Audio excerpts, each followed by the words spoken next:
Oh boy.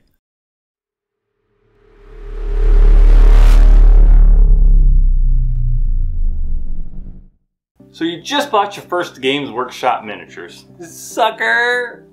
Just kidding. Hate to tell you, they've got you now. You're in for the long haul. Games Workshop minis are amazing. I think they're the best that are out there. They have great detail, they're great sculpts, they're dynamic sculpts, and in this video I want to show you what you'll need and what to look out for when you're assembling Games Workshop models for your very first time. Let's get right to it. The first thing you're going to need are cutters.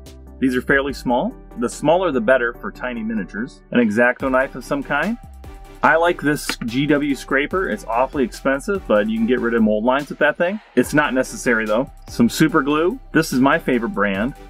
And I have a hard time seeing smaller details anymore, so I need some type of magnification. Now, these are a very nice set on Amazon of these magnifying glasses, and I tell you what, it's really cheap, but good quality. Well worth it. Then, of course, we need some minis. And we're going to do miniatures from two different types of games. The first one's going to be Blitz Bowl. We're going to put together a halfling. Now, you think these things are probably very easy to put together, which is fairly true, but they're going to be in more parts than you imagine. Then we're going to throw a mini together from this game, Warhammer Underworlds. Now, I know a lot of people just throw instructions aside. They think, it's just a halfling, I'll just cut out the pieces and go. But it's pretty important to follow the instructions on a lot of their minis. So if you open them up, you can see that it shows the completed mini, and then it shows the different parts of the mini, and they're numbered. So let's take a look at one of the sprues. So looking at these instructions, I'm going to put together this halfling called Hefty. As you can see, these minis are tiny, but look, on this guy, there happens to be 6 pieces to him for one tiny little guy. You've got different heads you can choose, but then you have a tiny hand, and 2 tiny feet. Now Games Workshop does a really good job because they actually number all the bits. So this tiny foot here is 28, and if you look, there are little tabs that jet towards the bit itself, and that's how you know which one you're looking at. So there's 28. Now let's take a look at 30, which is going to be one of these heads. 30 is right there. So the numbering can be a little odd, so it goes from like 26 to 37, so that's a little bit weird, but that's just how it goes. So this guy uses 26 and 37, 26, 37. That's why I emphasize following the directions.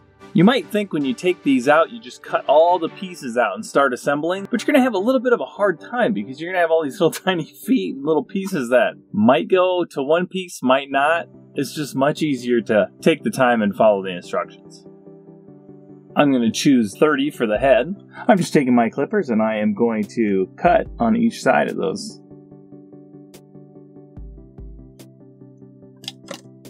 There we go. We got the head out. We're going to take 26 and 37. And again, I'm looking for those tabs. 26 is there. 37 is there.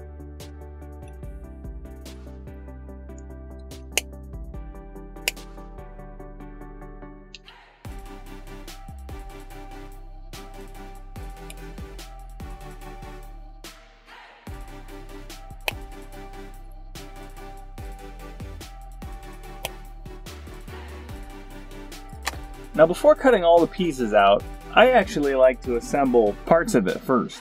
You can always do a dry run and fit it together before you put super glue on, just to make sure you have the right fit and to make sure you have the right cut. Sometimes you will have a tiny bit of a piece of a tab sticking out that maybe you missed, and then you go to put it together and there's a gap like that. That would typically be caused by a little tab that maybe you missed. But this guy's going together okay, so we're going to throw some glue on him.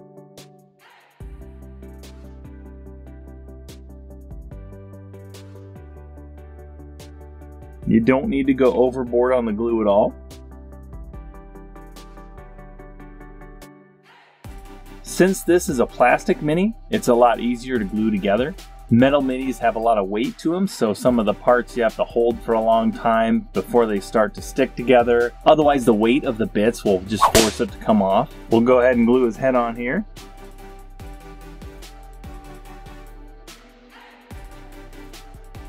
Now this I'll have to hold. Since it's kind of a flat surface on a flat surface, it's not really a socket. Look at how cool he is. I love hobbits. I mean, halflings. Whatever. Love them all. I'm going to set that aside. And now I have 3 more pieces. I have a tiny hand or arm and 2 feet. I'm going to cut with the blade flush to the piece so I get a nice clean cut. I'm going to put that right there, right next to the diagram so I don't mix them up. And while we're still waiting for that glue, I am just going to go ahead and pop off this other one. So I'm looking for 27. Where is 27 at? 27 is right there. Now take a look here. These pieces are not all exactly by each other. That's something else to kind of just keep in mind. Sometimes pieces are on totally different sprues, but in this case it's all on one sprue.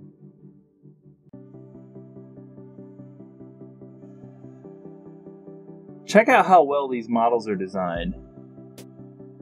That is going to sink right into there. So I put a little glue on that leg. I'm going to let that foot sink right in. And now we just have to wait and let it dry. This stuff dries fairly quick, so I'm going to actually go ahead and go for the other foot as well. I just have to be careful and not touch the other foot. I bet this one sinks in really well too. And it sure does. Games Workshop designs such amazing models. I absolutely love them. Detail's great. The engineering behind them is fantastic. Now we've got this arm. Last piece left.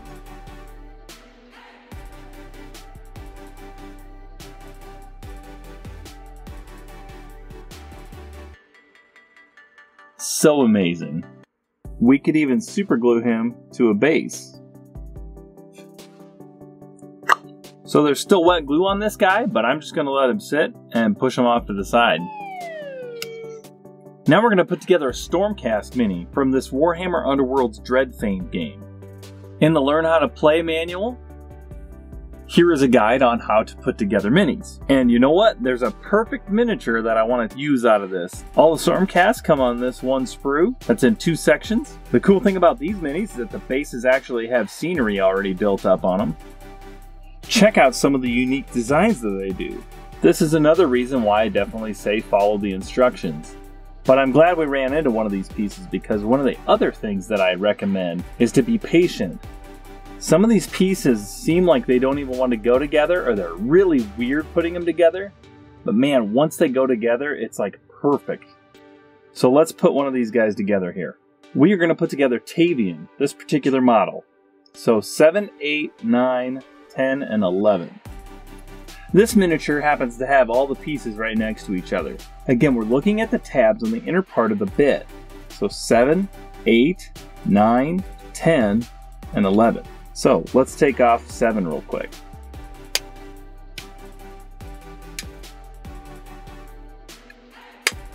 If you're having a hard time telling where the bit ends, this little curvy part, you can kind of compare that to the other parts on the sprue.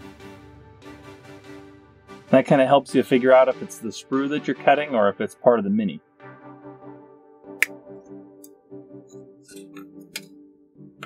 Alright, so we got number 7. Let's go to number 8. Look at how odd this shape is. But watch it go together great.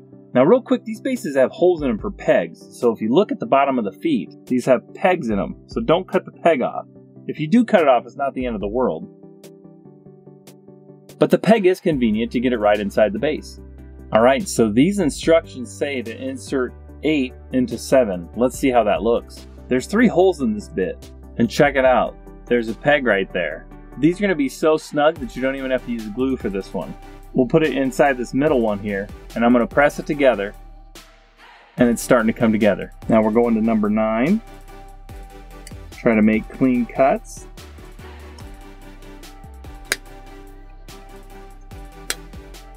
This part has 2 pegs here, and that's going to sink right into there. You won't even need to use glue for this part either. They're going to fit nice and snug.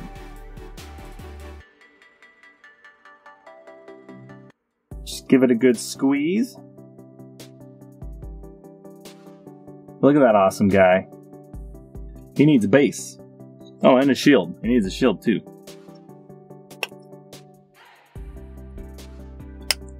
I'm just going to go ahead and get both of them off since I know I won't really mix up the parts. Flipping this and cutting at this angle instead. And we've got more push fit here. We could just push these pieces right into each other. So I'm going to put that guy right on the base and check that out. No glue at all. And then the cool thing is when you're painting this guy, let's say you paint the guy first, and then you want to paint that base, you can just pop them off. And you can do all your dry brushing or whatever you need to do on the base, and then you just pop them right back on. It's pretty sweet, and this thing is snug. It's not going to just accidentally fall off or anything. Now there's even a peg for the shield. Let's see how well this fits. The shield fits right in, but it's a little wobbly, so I'm going to glue this.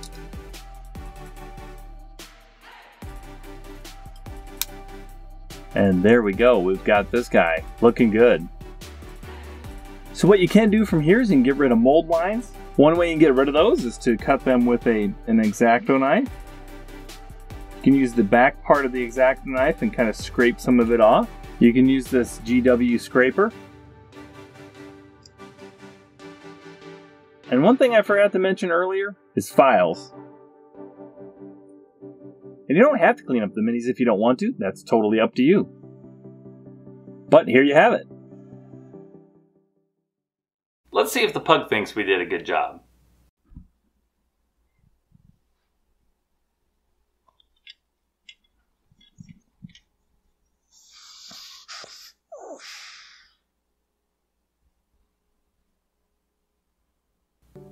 I don't think she's feeling up to it today.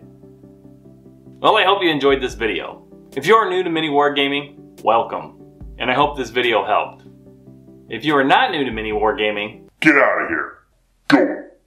Just kidding. Hopefully you found the video entertaining. If you did like this video, please like and subscribe. And don't forget to hobby and have fun. Thanks.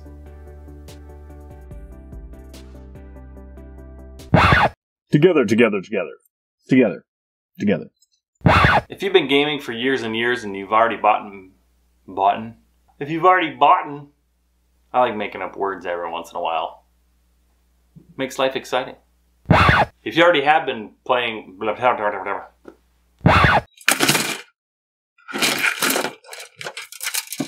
Redo.